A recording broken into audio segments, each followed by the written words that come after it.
ಬೆಳಗಾವಿಯಲ್ಲಿ ಖಾಸಗಿ ಕಾರ್ಯಕ್ರಮವೊಂದರಲ್ಲಿ ಸಿಎಂ ಸಿದ್ದರಾಮಯ್ಯ ರಮೇಶ್ ಜಾರಕಿಹೊಳಿ ಮುಖಾಮುಖಿಯಾಗಿದ್ದಾರೆ. ಈ ವೇಳೆ ಇಬ್ಬರು ಕುಶಲೋಪರಿಯನ್ನ ವಿಚಾರಿಸಿದ್ರು. ಅಲ್ಲೇ ಇದ್ದಂತ ಫಿರೋಜ್ ಸೇಠ್ ರಮೇಶ್ ಜಾರಕಿಹೊಳಿ ಅವರನ್ನ ಕಾಂಗ್ರೆಸ್ಗೆ ಸೇರಿಸಿಕೊಳ್ಳಿ ಅಂತ ಸಿಎಂಗೆ ಹೇಳಿದ್ರು. ಫಿರೋಜ್ ಸೇಠ್ ಮಾತಿಗೆ ಸಿದ್ದರಾಮಯ್ಯ ಏನು ಮಾತನಾಡದೆ ಮುಗುಳ್ನಕ್ಕರು.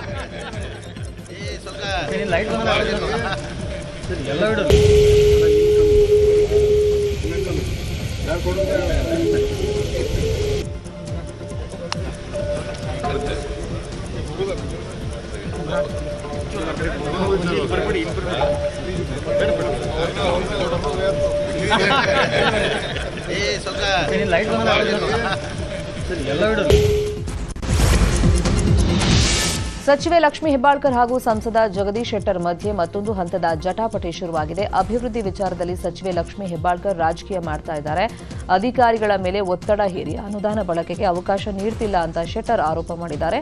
ಹೀಗಾಗಿ ಹೆಬ್ಬಾಳ್ಕರ್ ವಿರುದ್ಧ ಕೇಂದ್ರ ಗ್ರಾಮೀಣ ಅಭಿವೃದ್ಧಿ ಸಚಿವರಿಗೆ ಜಗದೀಶ್ ಶೆಟ್ಟರ್ ದೂರನ್ನು ಕೊಟ್ಟಿದ್ದಾರೆ. ಈ ಮೊದಗ ಮತ್ತು ಇದ್ರಾಗೆ ನಿಲ್ಸಿ ಅಲ್ಲಿ ಏನಾಗಿದೆ, ಇವತ್ತು ನೆರೆಗದ್ದು ಅವ್ರ ಪಾಪ ಗ್ರಾಮ ಪಂಚಾಯತಿ ಅಲ್ಲಿ ರೆಸೊಲ್ಯೂಷನ್ ಪಾಸ್ ಮಾಡ್ಯಾರ, ಇಷ್ಟು ತಗೋಬೇಕು ಅನ್ನುವಂಥದ್ದು, ನೆರೆಗದ ವರ್ಕ್ ತಗೋಬೇಕು, ರಸ್ತೆ ಗಿಸ್ತೆ ಮಾಡ್ಬೇಕಂತ ಮಾಡಿದ್ರು, ಎಲ್ಲ ಮಾಡ್ಬೇಕಂತ ಮಾಡಿದ್ರು ಅದನ್ನ ಎಸ್ಟಿಮೇಟ್ ಮಾಡಿ ಕಳ್ಸಾಕ್ತಾ ಇರಿದ್ದಿಲ್ಲ. ಮುಂದೆ ನಾವು ಒತ್ತಡ ಮೇಲೆ ತೊಗೊಂಬಂದ್ರು, ಸಿಇಒ ಕಡೆ ಬಂತು, ಸಿಇಒ 4 ದಿವಸ ಹಂಗೆ ಇಟ್ಕೊಂಡ್ರು, ಸಿಇಒ ಒತ್ತಡ ತೊಗೊಂಬಂದೆ, ಅವ್ರು ಅಪ್ರೂವಲ್ ಕೊಟ್ಟರು, ಮತ್ತೆ ವಾಪಸ್ ಅಲ್ಲಿ ಎಸ್ಟಿಮೇಟ್ ರೆಡಿ ಮಾಡಿ ಎಕ್ಸಿಕ್ಯೂಟ್ ಮಾಡಬೇಕು. ಅದನ್ನು ಇವತ್ತು ಮಾಡಕ್ ತಯಾರಾಗಲಿಲ್ಲ. ಆ PDO ಅಲ್ಲಿದ್ದಂತ ಅಸಿಸ್ಟೆಂಟ್ ಎಡಿಆರ್ಲ AW ಯಾರು ಮಾಡಕ್ತಾ ಇರಲಿಲ್ಲ. ಕೊನೆಗೆ ನಾನು ಶಿವರಾಜ್ ಸಿಂಗ್ ಚೌಹಾಣ್ ಅವರು ಕಂಪ್ಲೇಂಟ್ ಕೊಟ್ಟಿನಿ, ಮತ್ತು ಈಗ ಚೀಫ್ ಸೆಕ್ರೆಟರಿ ಕಂಪ್ಲೇಂಟ್ ಕೊಟ್ಟಿನಿ. ತಮಗೆ ಬೇಕಾದಂಥ ಗ್ರಾಮ ಪಂಚಾಯತಿಲಿ ಎಲ್ಲ ಸಲೀಸಾಗಿ ಮಾಡ್ಕೊಳ್ಳೋದು, ಅದು ಬೇಕಾಯ್ದೆ ಇದ್ರೂ ಮಾಡ್ಕೊಳ್ಳೋದು, ಬೇಡವಾದಂಥ ಪಂಚಾಯತಿಯಲ್ಲಿಗಿದ್ರೆ ಈ ಥರ ನಮಗೆ ಕಾಟ ಕೊಡ್ತದಾರಲ್ಲ ಹಂಗೆ ಕೊಡಾತಾರ ಸರ. ಅದಕ್ಕೆ ನಾವು ನಮ್ಮ ಬೆಳಗಾವಿ ಲೋಕಸಭಾ ಜನಪ್ರಿಯ ಸಂಸದರಾದಂಥ ಜಗದೀಶ್ ಶೆಟ್ಟರ್ ಸಾಹೇಬರಿಗೆ ಹೇಳಿ ಮಾನ್ಯ ಕೇಂದ್ರದ ಗ್ರಾಮೀಣಾಭಿವೃದ್ಧಿ ಮತ್ತು ಪಂಚಾಯತ್ ರಾಜ್ ಇಲಾಖೆ ಮಂತ್ರಿಗಳಾದಂಥ ಶಿವರಾಜ್ ಸಿಂಗ್ ಚೌಹಾಣ್ ಸರ್ ಅವರಿಗೆ ಕೂಡ ನಾವು ಈ ಥರ ವ್ಯವಸ್ಥೆಯ ಕುರಿತು ನಾವು ಒಂದು ದೂರನ್ನು ಕೂಡ ಕೊಟ್ಟಿದ್ದೀವಿ. ಅವರು ಕೂಡ ನಮ್ಮ ದೂರನ್ನು ಪರಿಗಣಿಸಿ ಕೇಂದ್ರದ ಅಧಿವೇಶನ ನಡೀತಕ್ಕಂಥ 40% ಕಮಿಷನ್ ಆರೋಪದ ಬಗ್ಗೆ SIT ರಚನೆಗೆ ತೀರ್ಮಾನ ಮಾಡಿರುವಂಥ ವಿಚಾರದ ಬಗ್ಗೆ ಬೆಂಗಳೂರಿನಲ್ಲಿ ಮಾತನಾಡಿರುವಂಥ ಸಂಸದ ಬೊಮ್ಮಾಯಿ ಸುಳ್ಳು ಅಪಪ್ರಚಾರ ಮಾಡಿದ ಪ್ರಕರಣಕ್ಕೆ ಈಗಾಗಲೇ ಆಯೋಗವನ್ನು ಮಾಡಿದರು. ಈ ಆಯೋಗದ ವರದಿಯಲ್ಲಿ ಏನಿದೆ ಎಂಬುದನ್ನು ಮೊದಲು ಬಹಿರಂಗಪಡಿಸಬೇಕು. SIT ಮಾಡೋದಕ್ಕೆ ನನ್ನ ತಕರಾರು ಇಲ್ಲ, ಆದರೆ ಅವರ ಮೇಲೆ ಬಂದಿರುವಂಥ 60% ಆರೋಪವನ್ನು ಸೇರಿಸಿ SIT ಮಾಡಲಿ ಅಂತ ಹೇಳಿದರು. ಭ್ರಷ್ಟಾಚಾರ ಯಾವುದೇ ವಿಚಾರವನ್ನ ಕದ್ದು ಮುಚ್ಚಿ ಯಾಕೆ ಮಾಡ್ತಾರೆ? ಜಾತಿ ಸೆನ್ಸಸ್ ಇರ್ಬೋದು ಅಥವಾ ನಾಗ್ ಮೋಹನ್ ದಾಸಿನ ತನಿಖಾ, ಈಗ ಅದಕ್ಕೆ SIT ಮಾಡ್ತಾರೆ. ತಕರಾರಿಲ್ಲ, ನಮ್ಮ ತಕರಾರಿಲ್ಲ. ಆದರೆ ಈ ಸರ್ಕಾರಕ್ಕೆ ಏನಾದರೂ ನೈತಿಕತೆ ಇದ್ದರೆ, ಈಗ ಅವ್ರ ಮೇಲೆ ಆರೋಪ ಬಂದಿದೆ 60%, ಈ 60% ಆರೋಪವನ್ನು ಸೇರಿಸಿ SIT ಮಾಡಿ. 2 ವರ್ಷದಲ್ಲಿ ಏನೆಲ್ಲ ಅವಾಂತರಗಳಾಗಿದೆ, ಎಷ್ಟೊಂದು ಭ್ರಷ್ಟಾಚಾರ ಪ್ರಕರಣಗಳು ಸಿಕ್ಕಾಕೊಂಡಿದ್ದಾರೆ, ಎಷ್ಟೊಂದು ಭ್ರಷ್ಟಾಚಾರದ ಕಂಪ್ಲೇಂಟ್ ಲೋಕಾಯುಕ್ತ ಮುಂದಿದೆ, ಎಲ್ಲ ರಂಗದಲ್ಲೂ ಭ್ರಷ್ಟಾಚಾರ ಆಗಿದೆ ಅಂತ ಆಶ್ವಾಸನೆ ಹೇಳಿದ ಮೇಲೆ ಕೇಂದ್ರ ಸರ್ಕಾರದ ವಿರುದ್ಧ ಕಾಂಗ್ರೆಸ್ನಿಂದ ಬೆಲೆ ಏರಿಕೆ ಅಸ್ತ್ರ ಬಳಸಲು ತಯಾರಿಗಳಾಗಿದೆ. ಗ್ಯಾಸ್ ದರ 50 ರೂಪಾಯಿ ಏರಿಕೆ ಖಂಡಿಸಿ ಏಪ್ರಿಲ್ 17ರಂದು ರಾಜ್ಯಾದ್ಯಂತ ಹೋರಾಟ ಮಾಡೋದಕ್ಕೆ ಸಿದ್ಧತೆಯನ್ನು ನಡೆಸಲಾಗಿದೆ. ಕೆಪಿಸಿಸಿ ಕಚೇರಿಯಲ್ಲಿ ಪ್ರತಿಭಟನೆಯ ರೂಪುರೇಷೆ ಸಿದ್ಧತಾ ಸಭೆಯನ್ನು ನಡೆಸಲಾಗಿದೆ. ಡಿಸಿಎಂ DK ಶಿವಕುಮಾರ್ ನೇತೃತ್ವದಲ್ಲಿ ಸಭೆ ನಡೆಯಿತು. ಸಭೆಯಲ್ಲಿ ಸಚಿವರು, ಶಾಸಕರು, ಪದಾಧಿಕಾರಿಗಳು, ಮುಖಂಡರು, ಕಾರ್ಯಕರ್ತರು ಪಾಲ್ಗೊಂಡಿದ್ದರು. 17ನೇ ತಾರೀಕು ಕೇಂದ್ರ ಸರ್ಕಾರದ ವಿರುದ್ಧ, ಕೇಂದ್ರ ಸರ್ಕಾರದ ಬೆಲೆ ಏರಿಕೆಯಿಂದ ಎಲ್ಲ ಕಡೆ ಬೆಲೆ ಏರಿಕೆಗಳು ಜಾಸ್ತಿ ಆಗಿದೆ. ಸೊ ಅದರ ವಿರುದ್ಧ ಬೆಲೆ ಏರಿಕೆಯನ್ನ ಜನರ ಆಕ್ರೋಶವನ್ನ ವ್ಯಕ್ತಪಡಿಸ್ತಾ ಇದ್ದೇವೆ.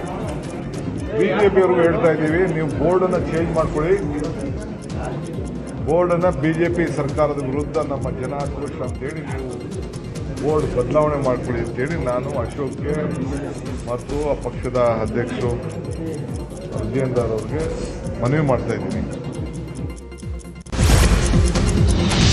ರಾಜ್ಯ ಸರ್ಕಾರದಲ್ಲಿ ಹಣವೇ ಇಲ್ಲವಾಗಿದೆ ಅಂತ ಬಿಜೆಪಿ ರಾಜ್ಯಾಧ್ಯಕ್ಷ ವಿಜೇಂದ್ರ ಹೇಳಿದ್ದಾರೆ. ಶಿವಮೊಗ್ಗದಲ್ಲಿ ಮಾತನಾಡಿದಂಥ ಅವರು ಭ್ರಷ್ಟಾಚಾರದಲ್ಲಿ ದೇಶದಲ್ಲೇ ಕರ್ನಾಟಕ ನಂಬರ್ 1 ಸ್ಥಾನದಲ್ಲಿದೆ ಅಂತ ಸಿಎಂ ರಾಜಕೀಯ ಕಾರ್ಯದರ್ಶಿಗಳೇ ಹೇಳಿದರು. ಇದಕ್ಕಿಂತ ಮತ್ತೇನು ಸಾಕ್ಷಿ ಬೇಕು ಅಂತ ಪ್ರಶ್ನೆ ಮಾಡಿದರು. ಇನ್ನು ಉಜ್ವಲ ಯೋಜನೆಯ ಗ್ಯಾಸ್ ಸಿಲಿಂಡರ್ ಬೆಲೆ ಏರಿಕೆ ಸಮರ್ಥಿಸಿಕೊಂಡಂತ ವಿಜೇಂದ್ರ, ಉಜ್ವಲ ಯೋಜನೆಯಲ್ಲಿ ಸಬ್ಸಿಡಿ ದರದಲ್ಲಿ ಸಿಲಿಂಡರ್ ಸಿಗ್ತಾ ಇದೆ, ಕೇಂದ್ರದ ವಿರುದ್ಧ ರಾಜ್ಯ ಸರ್ಕಾರ ಅಪಪ್ರಚಾರವನ್ನು ಮಾಡ್ತಾ ಇದೆ ಅಂತ ಹೇಳಿದರು. ಗ್ಯಾಸ್ ಸಿಲಿಂಡರ್ ಮೇಲೆ 50 ರೂಪಾಯಿ ಜಾಸ್ತಿ ಆಗಿದೆ. ತಮಗೆ ಗೊತ್ತಿದೆ, 2023 ಮಾರ್ಚಲ್ಲಿ ಒಂದು ಗ್ಯಾಸ್ ಸಿಲಿಂಡರ್ ರೇಟು 1107 ರೂಪಾಯಿ ಇತ್ತು. ಅದನ್ನು 300 ರೂಪಾಯಿ ಕಡಿಮೆ ಮಾಡಿ 800 ರೂಪಾಯಿ ಇತ್ತು. ಮೊನ್ನೆ 50 ರೂಪಾಯಿ ಜಾಸ್ತಿ ಆಗಿದೆ, 850 ರೂಪಾಯಿ ಆಗಿದೆ. ಇವತ್ತು ಉಜ್ವಲ ಯೋಜನೆ ಕೊಟ್ಟಿರ್ತಕ್ಕಂಥದ್ದು ಯಾರು? ಸೋನಿಯಾ ಗಾಂಧಿ, ರಾಹುಲ್ ಗಾಂಧಿ ಕೊಟ್ರ. ಗುಡಿಸಲಿನಲ್ಲಿ ವಾಸ ಮಾಡ್ತಕ್ಕಂಥ ಕಡು ಬಡವರಿಗೂ ಕೂಡ ಗ್ಯಾಸ್ ಸಿಲಿಂಡರ್ ಕೊಡಬೇಕಂತೇಳಿ ಉಜ್ವಲ ಯೋಜನೆ ತಂದು 500 ರೂಪಾಯಿ ಪರ್ ಗ್ಯಾಸ್ ಸಿಲಿಂಡರ್ಗೆ ಇವತ್ತು 550 ರೂಪಾಯಿ ಆಗಿದೆ.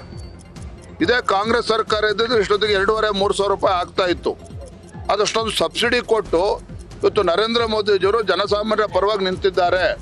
ಇವತ್ತು ಸ್ವತಃ ಮುಖ್ಯಮಂತ್ರಿಗಳ ಆರ್ಥಿಕ ಸಲಹೆಗಾರ ಹೇಳ್ತಾ ಇದ್ದಾರೆ, ಬಸವರಾಜ ರೆಡ್ಡಿ ಅವರು, ಇಡೀ ದೇಶದಲ್ಲಿ ಕರ್ನಾಟಕ ರಾಜ್ಯ ಭ್ರಷ್ಟಾಚಾರದಲ್ಲಿ ನಂಬರ್ 1 ಸ್ಥಾನ ಪಡೆದುಕೊಂಡಿದೆ. ಇದು ನಾನು ಹೇಳ್ತಾ ಇಲ್ಲ. ಕೇಂದ್ರ ಸರ್ಕಾರ ಗ್ಯಾಸ್ ಸಿಲಿಂಡರ್ ಬೆಲೆ ಏರಿಕೆ ಮಾಡಿರುವುದನ್ನು ಖಂಡಿಸಿ ಕಾಂಗ್ರೆಸ್ ಪ್ರತಿಭಟನೆಯನ್ನು ನಡೆಸಿದೆ. ನಿನ್ನೆ ಒಂದೆಡೆ ಬಿಜೆಪಿಯ ಜನಾಕ್ರೋಶ ಯಾತ್ರೆ ನಡೆದರೆ ಮತ್ತೊಂದು ಕಡೆ ಬಿಜೆಪಿ ವಿರುದ್ಧ ಕಾಂಗ್ರೆಸ್ ಕಾರ್ಯಕರ್ತರು ಪ್ರತಿಭಟನೆಯನ್ನ ಮಾಡಿದ್ರು. ಶಿವಮೊಗ್ಗದಲ್ಲಿ ಮಹಾವೀರ ವೃತ್ತದ ಬಳಿ ಪ್ರತಿಭಟನೆ ನಡೆಸಿದಂತಹ ಕಾಂಗ್ರೆಸ್ನ ಕಾರ್ಯಕರ್ತರು ಬಿಜೆಪಿಯ ಜನಾಕ್ರೋಶ ಯಾತ್ರೆಯತ್ತ ನುಗ್ಗೋದಕ್ಕೆ ಪ್ರಯತ್ನ ಪಟ್ಟಿದ್ದಾರೆ. ಸಿಲಿಂಡರ್ ಟೋಲ್ ದರ ಹೆಚ್ಚಳ ಸೇರಿದಂತೆ ಅಗತ್ಯ ವಸ್ತುಗಳ ಬೆಲೆ ಏರಿಕೆ ಮಾಡಿರುವಂತಹ ಕೇಂದ್ರ ಸರ್ಕಾರದ ವಿರುದ್ಧ ಕಾಂಗ್ರೆಸ್ ಕಾರ್ಯಕರ್ತರು ಕಿಡಿಕಾರಿದರು. ಪತ್ರಕರ್ತರನ್ನ ಬಿಡದೆ ನಿನ್ನ ಜಾತಿ ಯಾವುದು ಅಂತ ರಾಹುಲ್ ಗಾಂಧಿ ಕೇಳ್ತಿದ್ದಾರೆ ಅಂತ ವಾಗ್ಮಿ ಚಕ್ರವರ್ತಿ ಸೂಲಿಬೆಲೆ ಹೇಳಿದ್ದಾರೆ. ಮಂಡ್ಯದಲ್ಲಿ ಮಾತನಾಡಿದಂಥ ಚಕ್ರವರ್ತಿ ಸೂಲಿಬೆಲೆ, ಬೆಲೆ ಏರಿಕೆ ಬಗ್ಗೆ ಮಾತನಾಡಿ ಅಂದರೆ ರಾಜ್ಯದಲ್ಲಿ ಜಾತಿ ಬಗ್ಗೆ ಮಾತನಾಡುವಂಥ ಕೆಟ್ಟ ಪರಿಸ್ಥಿತಿ ಬಂದಿದೆ. ರಾಜ್ಯದಲ್ಲಿ ಜಾತಿ ಗಣತಿ ಮಾಡಿದ್ದೇವೆ ಅಂತಾರೆ. ಕೆಲವರನ್ನ ಜಾಸ್ತಿ ಇದ್ದಾರೆ ಅಂತ ತೋರಿಸುವಂಥ ಯತ್ನ ನಡೆದಿದೆ. ಮುಸ್ಲಿಂ ಮುಖಂಡರೊಬ್ಬರು ದೊಡ್ಡ ಸಂಖ್ಯೆಯಲ್ಲಿದ್ದೇವೆ ಅಂದಿದ್ರು. ಇದನ್ನು ನೋಡಿದರೆ ಜಾತಿ ಗಣತಿಯಲ್ಲಿ ಷಡ್ಯಂತ್ರ ಇದೆ. ದೇಶದಲ್ಲಿ ಕಾಂಗ್ರೆಸ್ ಅಧಿಕಾರದಲ್ಲಿರುವಂಥ ಜಾಗದಲ್ಲಿ ಈ ಷಡ್ಯಂತ್ರ ನಡೀತಾ ಇದೆ ಅಂತ ಆರೋಪವನ್ನು ಮಾಡಿದರು.